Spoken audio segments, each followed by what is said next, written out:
Hi Speechies, it's Lisa and welcome back to Speech Fairies. Today I have a couple of books that I picked up 100 years ago. Kidding.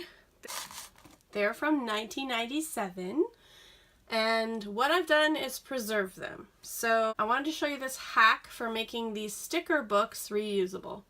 So these are books that we use a lot in sessions. I use them for speech and language because they're nicely divided into categories.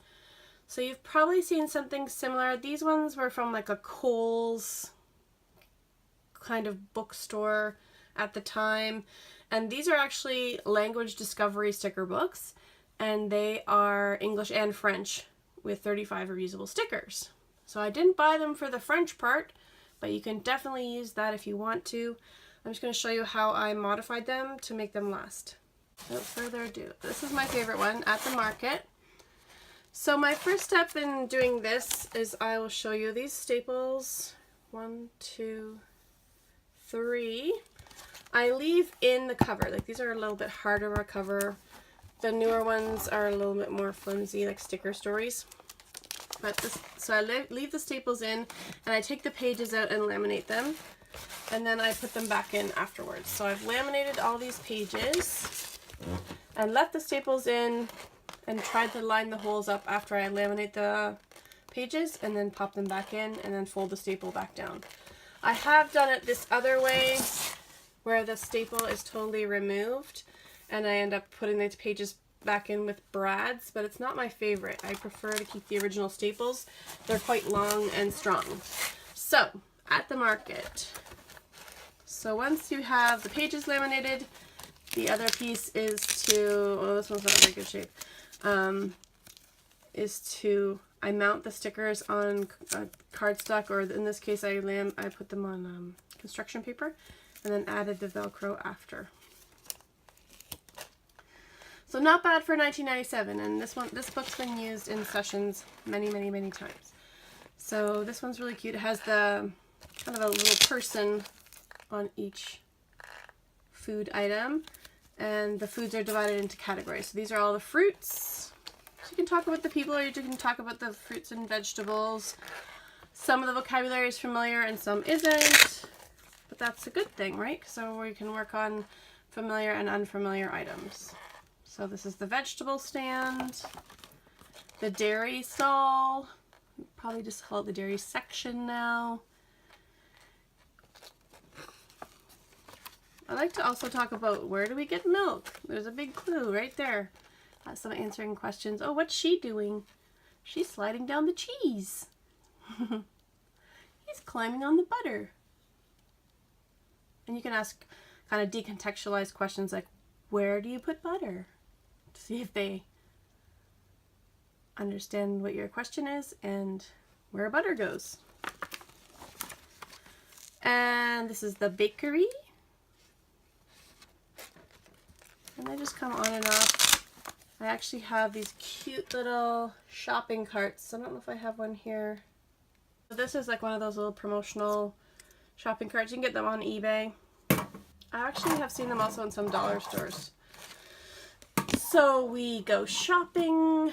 It's just a nice little prop, and they like miniature things just like I do. So I want to buy a cookie, and then I put it in my cart. So we can either share the cart or we can have our own carts, and then if it's a social group, you can roll the cart to the other person and let them pick something. So it's a nice turn-taking activity as well. I'm missing this one at my place of work. We have the meat and fish stall as well. And I think that's the last page. Then it just has a couple of review pages, which I usually just skip. And so we take them all out, or take some out, the ones we like. You can talk about things that you like and things that you don't like. It's great for perspective taking. I like mayonnaise. I don't like mayonnaise. Oh, that's interesting. He likes something different than I like. So there's just so many different things. Another one you could work on speech is like snacks for S blends, or you could say food with an F at the initial. and go shopping if you're working on sh sound. There's just so many things you can do with this book. It's amazing. So that's at the market.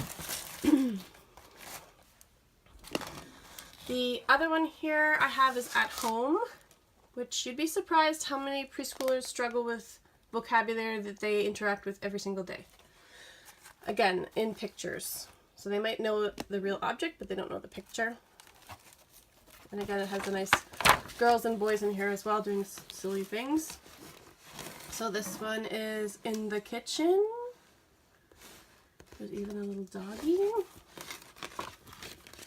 At the dining table. In the living room. And I always ask families, do you call it a living room, a sitting room, a TV room? What do you call it? So that you can work on the accurate label, because you want to kind of reflect what the family calls that room. Oh look, nice preposition. Under the table. On the chair. She is on the chair. You can work on copula is and auxiliary is. In the bathroom, they just have such cute little pictures, and they love taking them off, so it's motivating to stay attending to the book when you can take it off. In the bedroom, and that's it. So I have lots of these kinds of books made up, but I wanted to show you kind of how easy it is to do. And my preferred method is to keep those staples in and just laminate the pages and then pop them back in and fold the staples back down and make sure that all your pieces are mounted and laminated so that you can get the most use out of those books. It doesn't take that long to do, actually. I've used this one for function of items as well. So what do you do with a light? What do you do with a cup? I work on those kinds of goals as well for verbs. And as well, just coaching families that, you know, nouns, verbs, and adjectives are all part of vocabulary, and we work on all of them. Both books encourage some of that dialogic reading, so you can have a dialogue while you're reading. So, oh, we have a chair like that, but at my house it's green. So you can kind of have some personal kind of back and forth conversation about the items in your house or the foods that you like or you don't like. Opportunities for WH questions. These have a who, what, where, when you could do with function, like when do you use a light or when do you use a bed, and why you could use for function as well. So why do we need cups? So I just wanted to share those. Please give this video a thumbs up if you like this idea. Comment below if you think of other goals that you'd work on, or if you've done this with some of your books. I'd be happy to hear about it, and everybody that watches this video can read your comments as well. Please hit that subscribe button and ring the little bell if you want to get an email every time that I upload something new. Thanks for watching, and we'll see you very soon. Bye for now, everyone.